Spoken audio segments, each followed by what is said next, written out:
Countries around the world are competing to dominate the so-called hydrogen economy. The Korean government has announced its mid to long-term plan to manufacture 6.2 million hydrogen and set up 1,200 hydrogen recharging stations by 2040. Despite this ambitious plan, Korea faces many challenges ahead. Here are the details. A hydrogen fuel cell powers this drone inspecting the power lines. A drone is barely capable of flying for 20 minutes with an ordinary battery, but with a hydrogen one, it can stay in the air for 2 hours.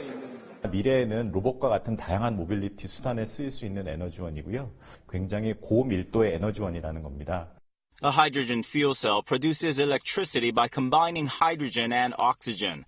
This method is not only highly efficient in power generation, but also environmentally friendly, since only clean water is discharged during the production process. The Korean government plans to expand the supply of hydrogen fuel cells for power generation to match the amount generated by 15 nuclear reactors by 2040.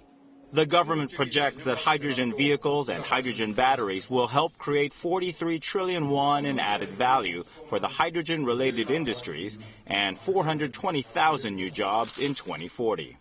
수소의 생산, 저장, 운송, 활용 전 분야에 걸쳐 새로운 산업과 일자리를 창출해낼 것입니다.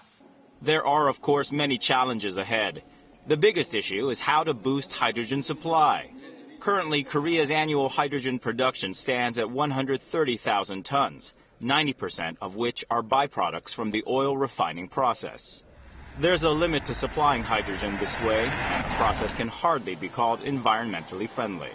So the first challenges to be tackled are the development of a new production method and expansion of the facilities needed for hydrogen transport. In addition, hydrogen-related businesses say that it is urgent to ease various regulations, including the limitations on the establishment of hydrogen recharging stations.